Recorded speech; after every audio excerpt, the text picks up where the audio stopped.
उधर भारत और चीन सीमा विवाद जल्द सुलझने की उम्मीद जताई जा रही है। भारत चीन के बीच LAC विवाद सुलझाने पर सहमति बनी। जल्द बुलाई जाएगी सैन्य कमांडर स्तर की 16वीं बैठक। मध्य प्रदेश के जबलपुर में एक मेडिकल स्टोर में चोरी की वारदात का वीडियो सामने आया। पुलिस CCTV के आधार पर आरोपियों की तलाश में जुटी। केदारनाथ और पैदल मार्ग में यात्रियों के लिए राशन और सब्जियां ले जाने वाले ट्रकों को पुलिस ने 3 दिनों तक रोका। ट्रक चालकों ने नाराजगी जताई है। इस बीच यूएन में तैनात रूस के एक अधिकारी ने बड़ा दावा किया कि यूक्रेन अमेरिका और दूसरे देशों से मदद के तौर पर मिल रहे हथियारों को बेच रहा है। यह भी दावा है कि यूक्रेन को मिलने वाले हथियार वहां से खरीदने के बाद तस्करी करके सीरिया ले जाए जा रहे हैं।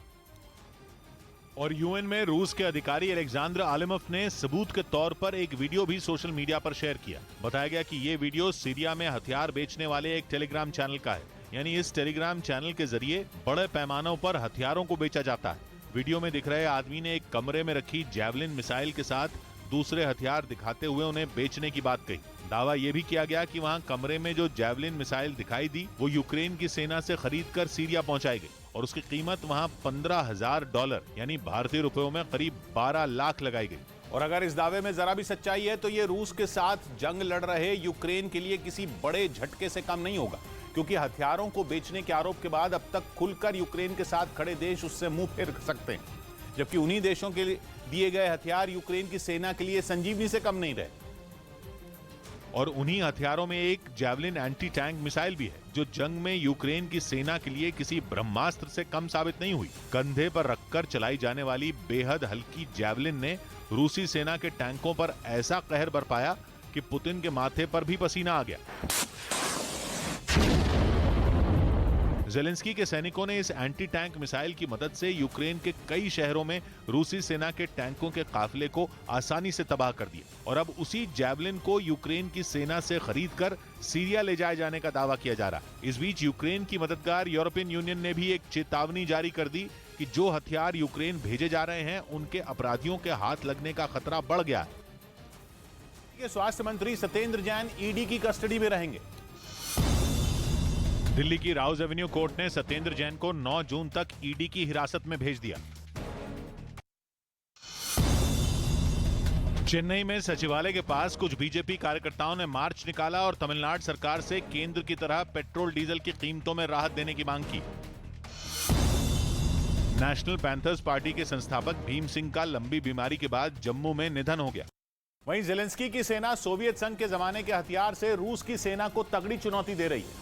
यूक्रेन की सेना ने डॉनबास के एक इलाके में 1960 के दशक में बने मल्टीपल रॉकेट लॉन्चर से पुतिन की सेना पर जोरदार हमला बोला। और यूक्रेन की सेना ने दावा किया कि उसके इस भीषण हमले के बाद रूसी सैनिकों को पीछे हटने के लिए मजबूर होना पड़ा। यूक्रेन ने हमले में जिस मल्टीपल रॉकेट लॉन्चर का इस्तेमाल किया वो 60 साल पुराना है, लेकिन उसकी ताकत और दुश्मन को मार गिराने की क्षमता की वजह से ज़ेलेंस्की की सेना उसका रूस के खिलाफ जंग में जमकर इस्तेमाल कर रही है।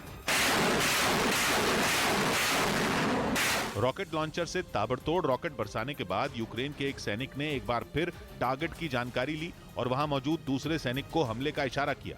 इसके बाद रॉकेट लॉन्चर से फिर रॉकेट की बारिश शुरू हो गई। दावा किया गया कि जिस रॉकेट लॉन्चर से रूस की सेना पर हमला बोला गया वो महज 20 सेकंड में 40 रॉकेट दागने की ताकत रखता है और यह करीब 20 किलोमीटर दूर मौजूद दुश्मन के परखचे उड़ा सकता है। वहीं यूक्रेन की सेना का एक और वीडियो सामने आया जिसमें वो रात में भी इस घातक हथियार से हमला करती नजर आई।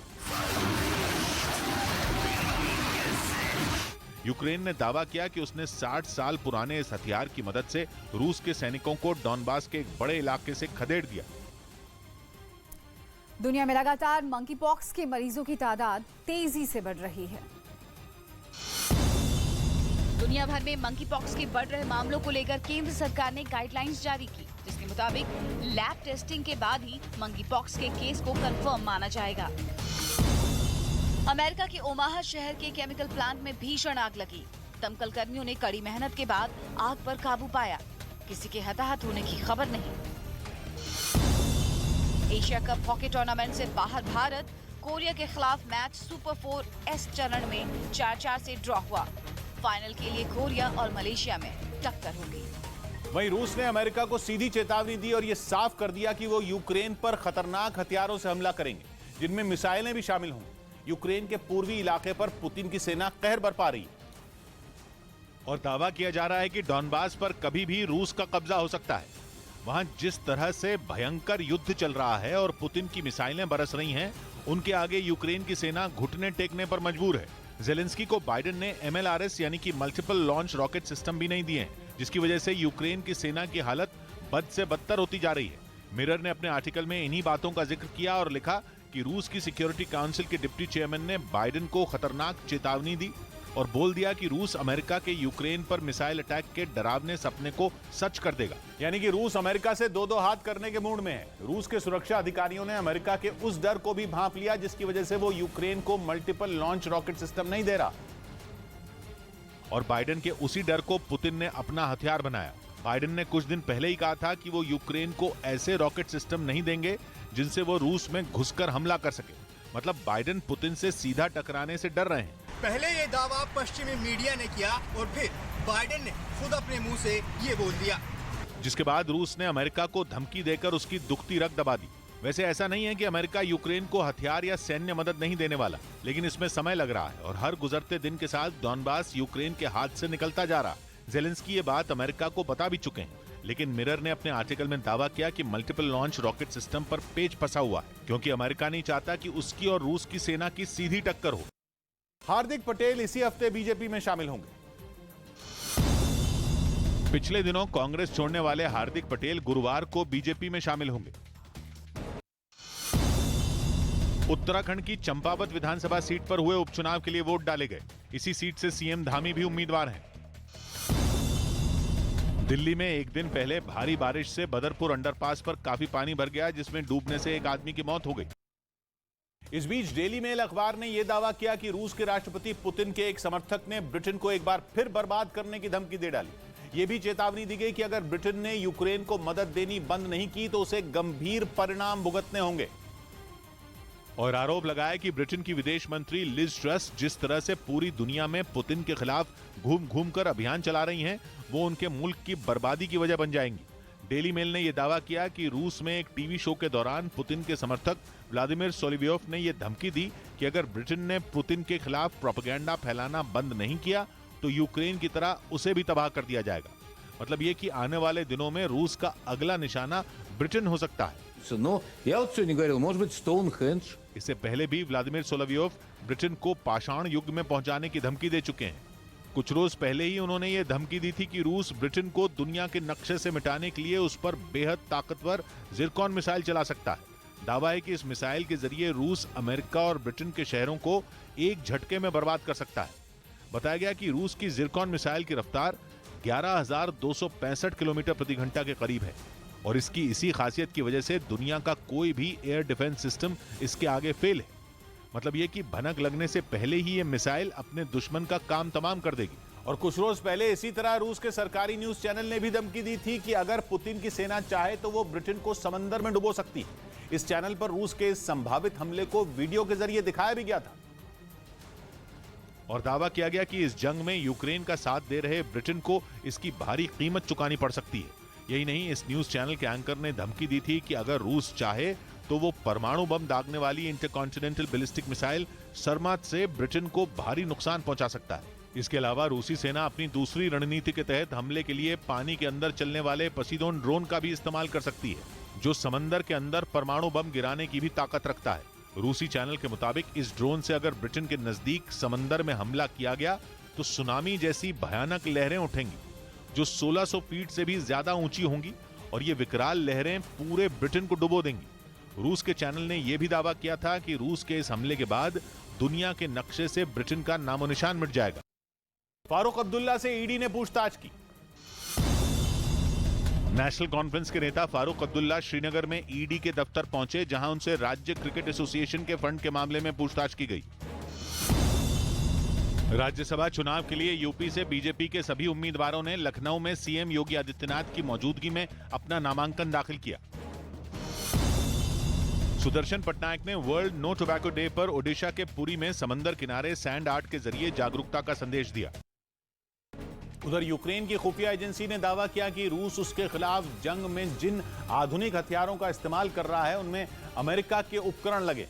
यूक्रेन के इस दावे के बाद यह सवाल उठने लगा कि क्या रूस और अमेरिका के बीच हथियारों को लेकर कोई सीक्रेट डील हुई है। और यह सवाल इसलिए उठा क्योंकि यह अमेरिका ही है जो रूस की हर चेतावनी का जोरदार जवाब देते हुए नजर आता है। यह अमेरिका ही है जिसने जंग छिड़ने से पहले से ही यूक्रेन की पीठ पर हाथ रख दिया था, यानी उस वक्त से ही जब रूस यूक्रेन पर आंखें तरेर रहा था। अमेरिका उसके साथ खड़ा दिखाई दे रहा था और रूस के यूक्रेन पर हमले के बाद तो ऐसा लगा मानो अमेरिका का रूस से बड़ा दुश्मन कोई हो ही नहीं। बाइडेन खुलकर पुतिन के खिलाफ बड़े बड़े बयान देने लगे। बाइडेन ने तो पुतिन को युद्ध अपराधी तक बता दिया था और अपने इसी आक्रामक रुख से अमेरिका ने पूरी दुनिया को यह संदेश देने की कोशिश की थी कि वो जंग में अंत तक रूस के खिलाफ यूक्रेन के साथ खड़ा रहेगा।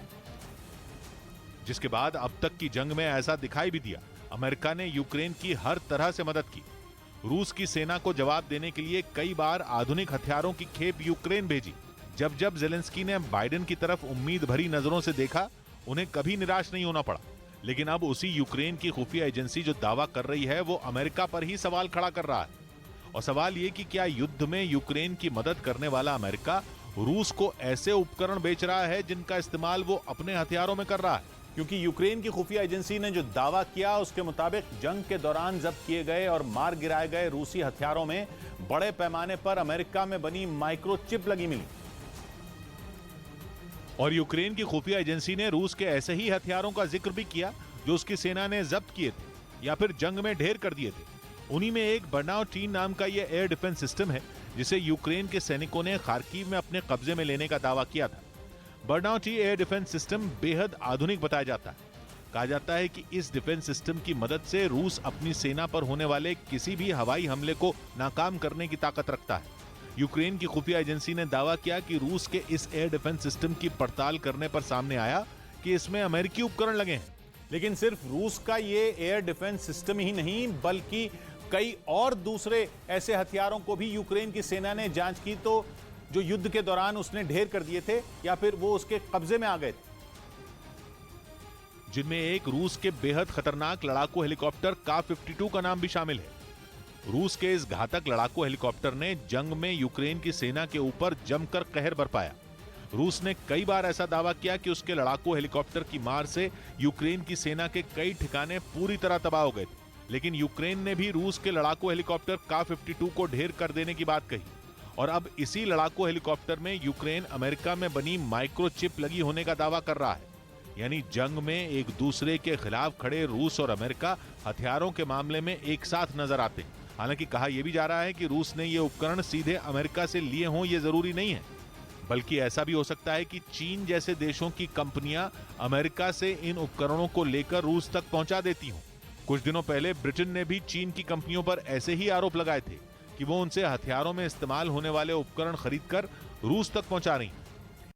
इस बीच एक दूसरे के चोली दामन के साथी रहे ब्रिटेन और अमेरिका के बीच एक छोटी सी डील बड़े विवाद की वजह बन सकती है। यह डील दो निजी कंपनियों के बीच ब्रिटेन में हुई थी जिस पर अड़ंगा लगने की वजह से अमेरिका नाराज है।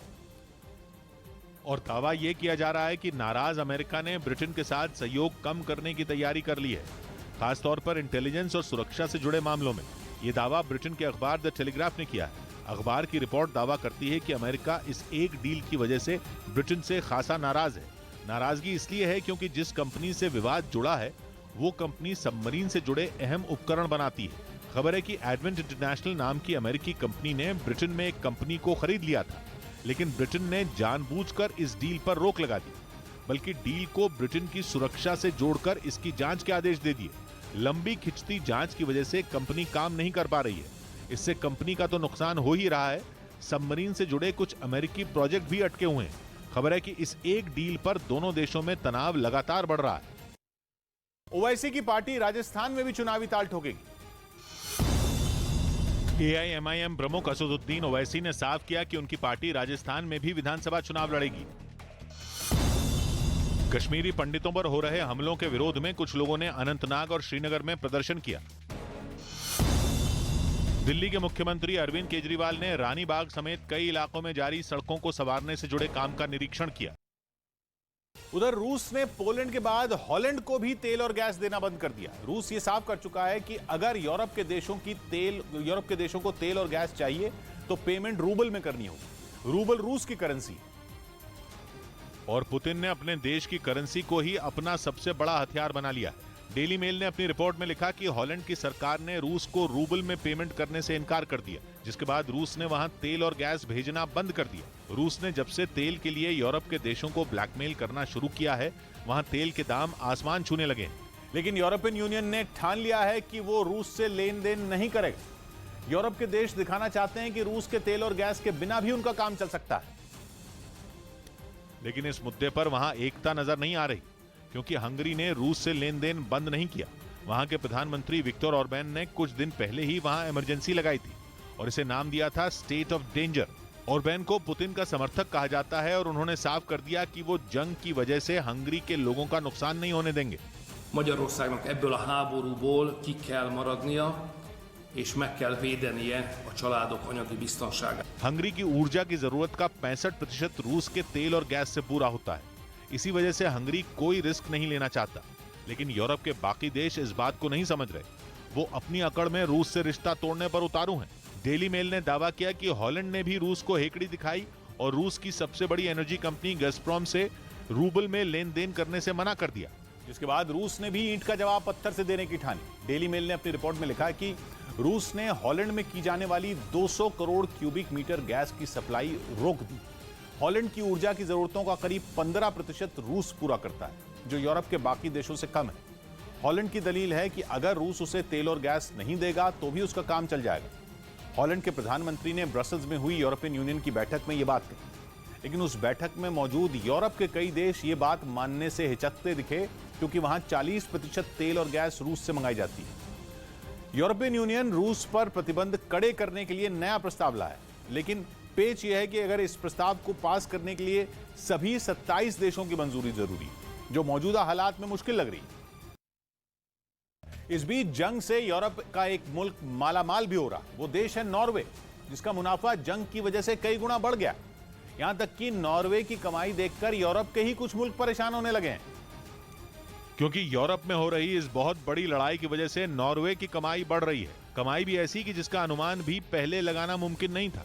यूरोप में नेचुरल गैस की सप्लाई में सबसे बड़ा हिस्सा अगर रूस का रहा है तो दूसरा नंबर नॉर्वे का है। पूरे यूरोप में करीब 1/4 गैस नॉर्वे से ही पहुंचती रही है। लेकिन यूक्रेन में छिड़ी जंग से तो जैसे नॉर्वे की लॉटरी ही खुल गई।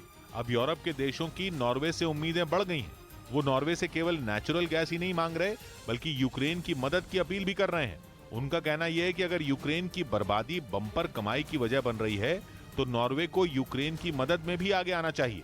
हालांकि यूक्रेन की मदद करने में नॉर्वे भी पीछे नहीं है, लेकिन जंग के दौरान हो रही उसकी कमाई के सामने मदद का आंकड़ा काफी कम है। खबर है कि नॉर्वे ने यूक्रेन की मदद के लिए अभी तक 20 करोड़ डॉलर दिए। भारतीय रुपयों में रकम हुई करीब 1,500 करोड़। हालांकि जंग के कारण बढ़ी नॉर्वे की कमाई के आंकड़े और भी चौंकाने वाले हैं। दावा है कि एक साल में नॉर्वे की केवल ईंधन बेचकर होने वाली कमाई 3 गुना बढ़ गई। मौजूदा कारोबारी साल में नॉर्वे की सरकार को 9,700 करोड़ डॉलर, मतलब करीब 7.5 लाख करोड़ रुपए से ज्यादा की कमाई का अनुमान है। यह अनुमान खुद नॉर्वे की सरकार का है। पिछले साल के मुकाबले नॉर्वे की सरकार का यह आंकड़ा 3 गुना ज्यादा, मतलब जितनी कमाई तेल और गैस बेचकर नॉर्वे ने 2021 में की थी, 2022 में उससे 3 गुना ज्यादा कमाई होने का अनुमान लगाया जा रहा। और इस कमाई के पीछे सबसे बड़ी वजह है यूक्रेन में चल रही जंग। यूक्रेन में चल रही जंग के कारण तेल और गैस की कीमतें आसमान छू रही हैं। ऊंची कीमतों की वजह से यूरोप के बाकी मुल्क महंगाई से परेशान हैं, लेकिन नॉर्वे की अर्थव्यवस्था को तो यही ऊंची कीमतें पहिए नहीं पंख लगा रही हैं। ऊपर से यूरोपियन यूनियन की रूस का विकल्प ढूंढने की जिद, ऐसी जिद जिसकी वजह से नॉर्वे से गैस की सप्लाई पहले से ज्यादा होने लगी। रही से कसर तब पूरी हो गई जब यूरोप के 3 देशों तक रूस ने गैस की सप्लाई बंद कर दी। पोलैंड, बुल्गारिया और फिनलैंड को गैस की सप्लाई बंद कर दी गई। इन तीनों देशों ने रूस को रूबल में पेमेंट करने से इनकार कर दिया था। इनमें फिनलैंड तो नॉर्वे का पड़ोसी मुल्क है, जहां गैस की सप्लाई करना नॉर्वे के लिए सबसे आसान था।